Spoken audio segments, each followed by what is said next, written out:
The number you have reached, 911, has been changed to a non-published number. You're listening to UCW Radio.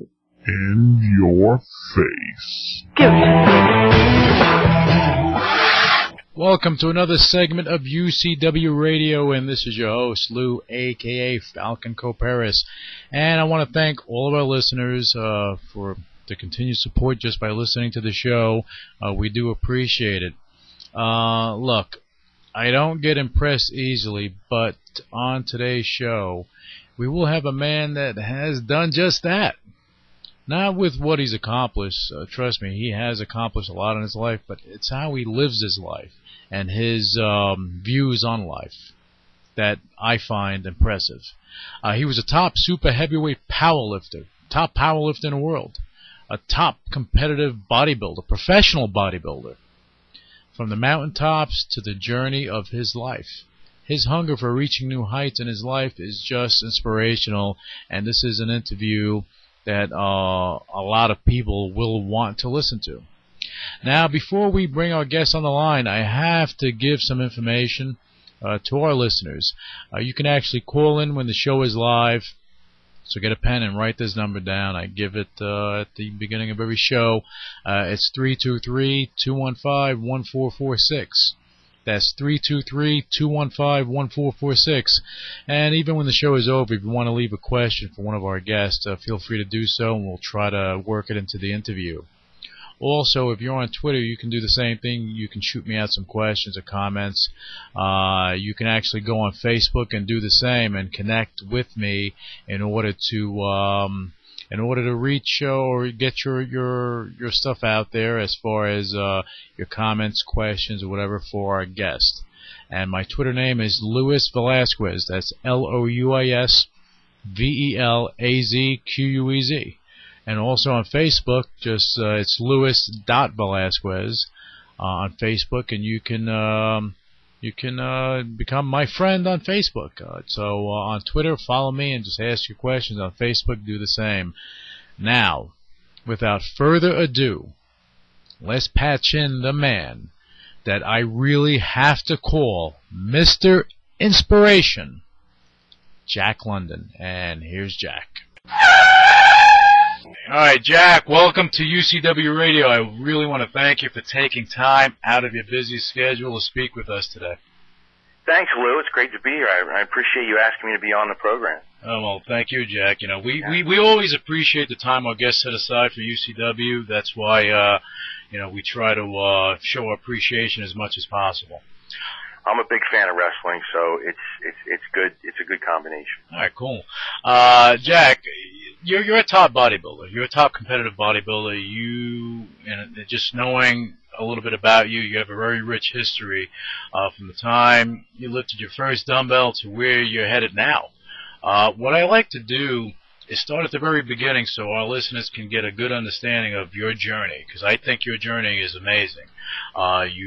You didn't just wake up one day and say, okay, I want to be a bodybuilder, and then all of a sudden you wound up on top. That's not the case. It's hard work, and a lot of stuff happened in the middle, and a lot of interesting stuff happened during the path you took.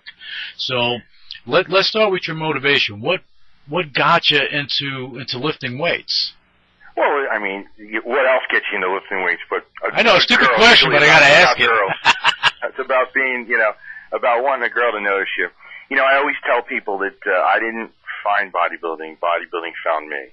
It was really an unbelievable journey, and I'm going to try to summarize it because it would probably take me 3 hours to tell you everything I would love to tell you. But let me just go back to when I was about 12 years old. 12 years old. I was going into the 7th grade, and I was a fat kid. Okay. And I said to my dad, and my dad had never lifted a weight in his life. He's a Russian immigrant.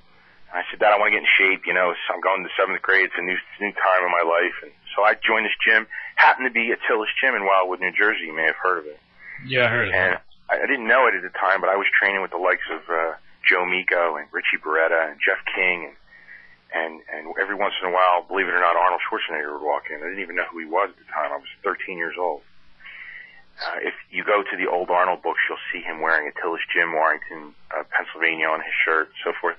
So I started working out, and I didn't seem to lose weight, but I seemed to get bigger and bigger and bigger and kept growing and growing and growing. By the time I was 14, the owner, his name was Brian McVan, said, Jack, we're gonna enter you in this bench press meet. As I was benching 400 pounds at 14 years old. Wow. So that's kind of how it started. It started competitively at 14, saying, let me start doing a couple bench meets. Went through high school, started playing football, kept lifting, kept training, kept eating, kept getting bigger and bigger and bigger. Fast forward to about 11th grade, was playing football, was about 285. It's the 11th grade in high school. I was benching about 500 pounds, squatting about 800 pounds, running the 40 and a 4.85. I was an animal. I was a machine. But what drew you to football during your high school days? I know the answer. It's physical, just like me. It's physical. Part of being an American male in this country, I think, if you're big and strong and fast, Dad says play football, that's what you do, and I was really good at it. I was really good at it. I was on the varsity, and then what happened was I had gotten, my parents sent me to a private school in Philadelphia called the William Penn Charter School, and I played there for several years. Blew both my shoulders out, so it sort of ended my career in football. Both of your shoulders? I dislocated my right shoulder 6 times and my left one 4 times over a period of 2 years. Wow. The doctors at Temple University Hospital told me that the reason why I was blowing my shoulders out was because I was actually hitting people so hard because I was so strong that my ligaments couldn't handle the inertia, the impact of the shots I was giving people. Oh, wow. So it kind of came to an abrupt end, which was a little difficult for me because at that point I had aspirations of being a professional football player. Right. So now I'm a senior in high school. What do? I started competing in powerlifting meets. I found powerlifting, and very quickly rose up the ladder in that and became a teenage national and world champion. But when you got to powerlifting, held many records as a teenager, and at that point was being looked at from colleges for powerlifting. And I mean serious college, like the Naval Academy, who had a big powerlifting team. But the biggest powerlifting team at the time was Temple University. They had the national champions. Okay. They had the women's team and a men's team, and so they recruited me, and I went to Temple University as a powerlifter and joined the team immediately. Became a 3-time All-American, a first-team All-American. Was an NCAA national champion. I won pretty much every meet I had ever gone into. Won the Open National Championships, and at one point did squat 1,010. Unfortunately, was not in a sanctioned meet and was never recorded. But had best lifts of 661 bench, 1010 squat, wow, and 867 dead. Actually, in the '87 Collegiate Nationals, not only did I win my weight class, but I got best lifter, the Schwartz formula. So pound for pound, I was actually the strongest guy in the meet, which for a super heavyweight was unheard of. So at that point, I kind of gotten bored and said, okay, what's next? I've pretty much won everything in powerlifting, and what happens with me is if there's nothing to prove to myself, I just sort of, all right, it's time to move on to something else. Mm. And so I was about 340 pounds at this point. Remember, if we go back, you said, why did I start? That was at the height of your powerlifting career. Yes, and I had about a 44-inch waist. Whoa. At the height of my powerlifting. And there's some people who listen to this program who are friends of mine on Facebook and so forth, who were friends of mine at the time, who will listen to this and laugh because they remember me from then. Right. So I decided I'm going to lose weight. It's time for me to really get in shape now and get that six-pack I wanted. I didn't really know what I was doing, so I just stopped eating. So, for a year, I'd eat once a day, once every 2 days. Just sheer pain and discipline, sweat and guts. I went from 340 pounds to 190 pounds. Wow, that's wild. Yeah. That's a big drop. It was completely wild because people who had not seen me didn't even recognize me. I looked like a completely different person. Wow. I went from a 44-inch waist to a 32-inch waist.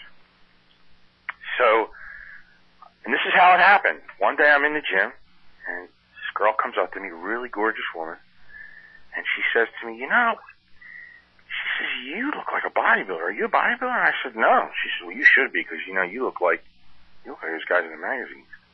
And there it was. Bang. That's all I needed.